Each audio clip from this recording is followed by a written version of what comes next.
बागपत से मोहित बख्शी, हैदराबाद से यासिर मुश्ताक, देहरादून से सुरेंद्र, तो कैराना से सूरज अरोरा हमारे साथ में। सबसे पहले बागपत का रुख कर लेते हैं। मोहित, लगभग आधे घंटे का वक्त बीत चुका है, अभी क्या तस्वीर नजर आती है, कितना उत्साह नजर आ रहा है? आप जहां पर मौजूद है वहां की तस्वीर सबसे पहले दिखाएं। चल रहा है आप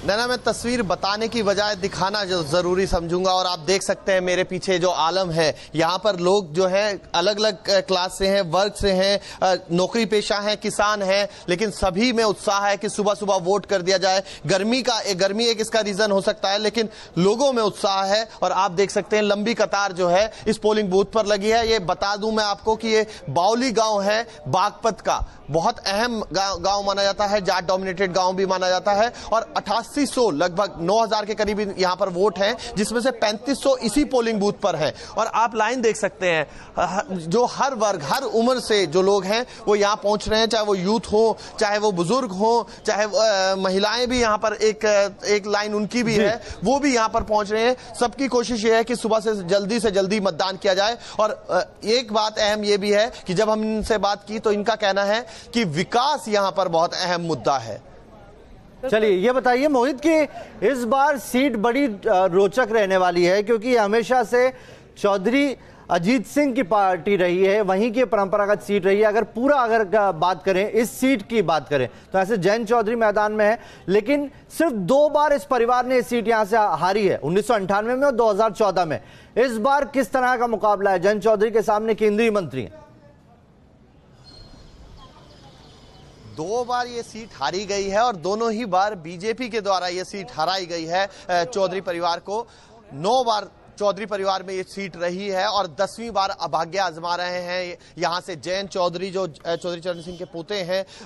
अजीत सिंह मुजफ्फरनगर पहुंचे हैं तो अब अपनी सीट खाली करके, ऐसे में सत्यपाल सिंह के साथ कड़ी टक्कर है दोनों ही, क्योंकि कांग्रेस ने अपना कैंडिडेट यहां नहीं दिया है। गठबंधन के कैंडिडेट के तौर पर पिछली बार की अगर हम बात करें तो लगभग 4.25 लाख वोट जो है वो पड़ा था सत्यपाल सिंह को, और 2 लाख से अधिक मतों से उन्होंने जीत हासिल की थी। लेकिन इस बार ना सपा है जो दूसरे नंबर पर रही थी, आरएलडी की तरफ से तीसरे नंबर पर अजीत सिंह रहे थे, उनका भी वोट है। अगर टोटल वोट कैलकुलेट किया जाए तो वो पिछली बार 5.5 लाख वोट और 5.5 लाख वोट था जो इन तीनों को पड़ा था, और 4.25 लाख जो वोट था वो सत्यपाल सिंह को पड़ा था। लेकिन इस बार मुकाबला 1 to 1 का है, तो ये मुकाबला जो है बहुत ही नजदीकी होगा और बहुत कड़ा होगा।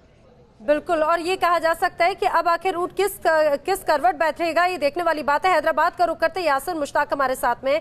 यासिर, जिस तरह से अगर हम हैदराबाद सीट की बात करें तो काफी हाई प्रोफाइल ये सीट हो जाती है। अगर हम असदुद्दीन ओवैसी की बात करें, 2004 से लगातार यहाँ से सांसद रहे हैं, लेकिन अगर इस बार चुनाव की बात करें तो क्या इस बार भी काफी आसान रहे हैं या फिर इस बार थोड़ा सा उनके लिए टफ कॉम्पिटिशन हो सकता है?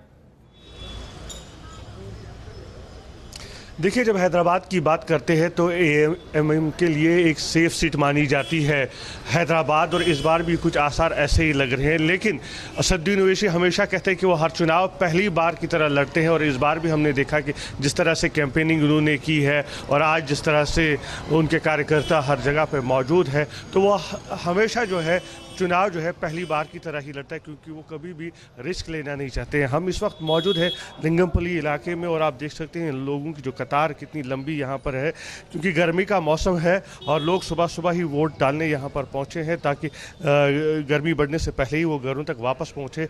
लंबी कतार लगी है। बीजेपी के जो सिकंदराबाद के कैंडिडेट है किशन रेड्डी साहब, वो यहाँ पर पहुँचे हैं अभी वोट डालने के लिए, लेकिन मशीन में ख़राबी आई है तकनीकी, जिस वजह से यहाँ पर अभी पोलिंग नहीं हो रही है, लिहाजा लोगों को जो है इंतजार करना पड़ रहा है। चलिए, हमारे साथ सूरज भी जुड़ गए हैं कैराना से। सूरज, कैराना का भी जो चुनाव है बड़ा दिलचस्प है, क्योंकि यहाँ पर उपचुनाव में बीजेपी के हाथ से सीट चली गई थी, लेकिन इस बार बीजेपी ने मृगांका को टिकट नहीं दिया है। किस तरीके से देखते हैं इस बार? क्या वापस से इस बार जो हम उम्मीद कर रहे हैं ये महागठबंधन के खाते में जाती दिखाई देगी सीट, या फिर बीजेपी फिर से टक्कर देगी?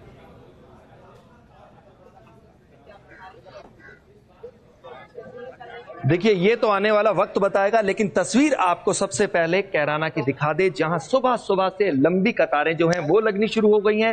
प्राथमिक विद्यालय पूरी कैराना देहात की ये तस्वीरें हैं। ये वही इलाका है, कैराना संसदीय क्षेत्र ये वही है जहां प्रयोगशाला के तौर पर इसका इस्तेमाल हुआ था और बाकायदा पलायन का मुद्दा जो है वो भी एक बड़ा मसला यहां पर रहा था और महागठबंधन की तस्वीर यहीं से उभरी थी। और इस बार एक बार फिर जो उपचुनाव में तबस्सुम ने जो जीत हासिल की थी उन पर दांव गठबंधन ने एक बार फिर खेला और साथ ही साथ बीजेपी की ओर से प्रदीप चौधरी। और ये तस्वीरें जो हैं वो कहीं ना कहीं अपने आप में बयां करने के लिए काफी है कि लोकतंत्र का जो महापर्व है उसके लिए लोग कितने जागरूक हैं।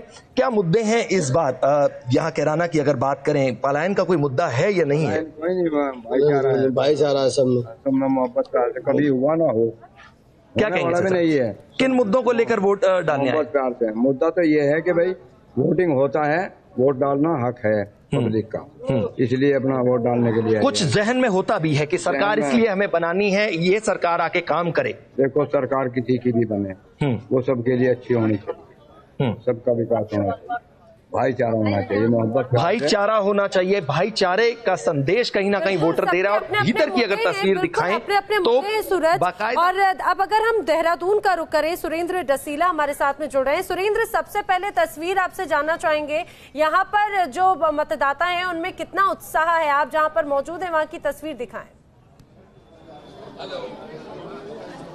बिल्कुल नैना, देखिए मैं आपको तस्वीर दिखाऊंगा। मैं टिहरी लोकसभा के अंतर्गत देहरादून के हाथी बड़कला जो केंद्रीय विद्यालय है उसके पोलिंग बूथ पे हूँ। ये आप देख सकते हैं लंबी कतार है। हालांकि 20 मिनट बाद यहाँ पोलिंग शुरू हो पाई है क्योंकि ईवीएम खराब थी बूथ नंबर 75 और 76 पे। और जो पूर्व सीएम हैं और हरिद्वार से भाजपा के प्रत्याशी हैं रमेश पोखरियाल निशंक, वो थोड़ी ही देर पहले वोट डालने के लिए, अपना वोट कास्ट करने के लिए पहुंचे हैं। लंबी भीड़ जो है वो शुरुआत से ही आपको नजर आएगी। और कुछ लोगों से बात भी करते हैं, उनसे पूछते हैं, सर पूरा देश आज वोट डाल रहा है, पहले चरण में जिन 91 सीटों पर वोटिंग हो रही है, क्या मुद्दा है आज जो आप वोट कास्ट करने सुबह सुबह पहुंचे? मुद्दा है देश की सुरक्षा, मुद्दा है देश का विकास, मुद्दा है स्थायी सरकार, मजबूत सरकार। ये हमारे मुद्दे हैं और हम ऐसे लोगों को वोट नहीं देंगे जो देश की तबाही करना चाहते हैं। मैडम आपका क्या क्या मुद्दा है? महिलाओं की सुरक्षा और देश का विकास और मेन तो बेरोजगारी। और आप युवा हैं, क्या पहली बार वोट डाल रहे हैं? नहीं, I have voted last time also, उससे पहले भी मैंने वोट दिया था। क्या इश्यूज हैं जिन पे वोट डाल? इश्यूज बहुत सारे हैं सर।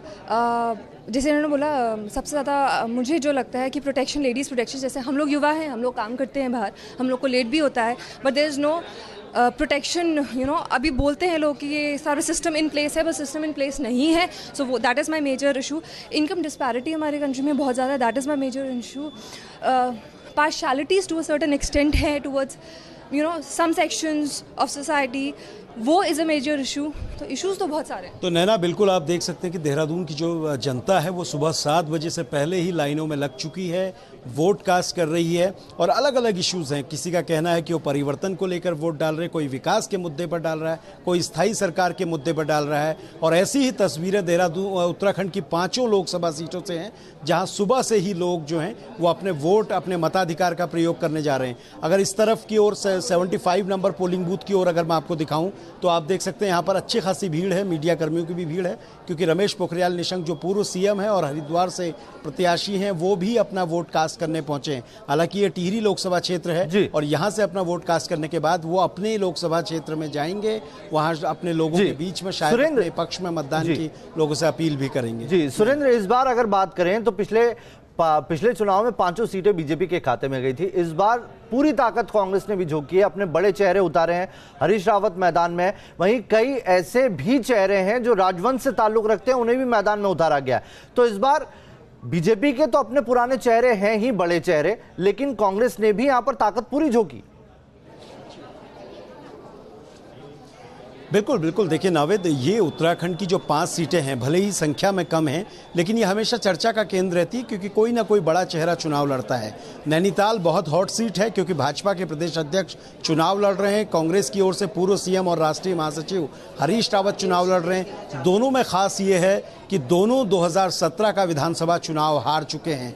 हरीश रावत के लिए जहां अपनी शाख दाव पर है, बड़ा कद उनका है, वहीं अजय भट्ट के लिए दिक्कतें भी कम नहीं हैं, क्योंकि वहां पर पूरा जो कैंपेन रहा है वो पार्टी सिर्फ मोदी नाम पर चलती रही है और ये वहां पर कहा गया कि मोदी के चेहरे पर वोट डाला जाए। अब वहां पर हरीश रावत का कद जीतता है या प्रधानमंत्री मोदी के नाम पर वोट मिलते हैं, ये तो परिणाम के दिन पता चलेंगे। जिस तरीके से आपने राजवंश की बात की, हम इसी टिहरी लोकसभा क्षेत्र में हैं जहां पर राजवंश की ओर से इस बार भी माला राज्य लक्ष्मी चुनाव लड़ रही हैं।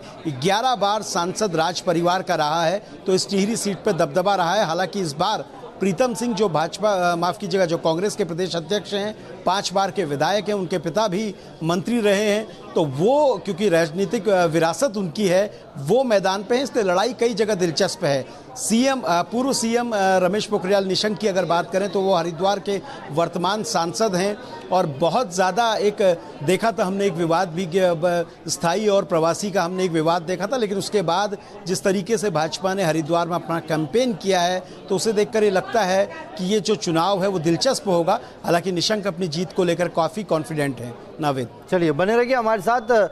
यासिर का रुख कर लेते हैं, हैदराबाद से यासिर हमारे साथ बने हैं। यासिर, इस बार के चुनाव में मुद्दे अगर तेलंगाना के लिहाज से देखें तो कौन से बड़े मुद्दे हैं जिनको लोग जहन में रखेंगे?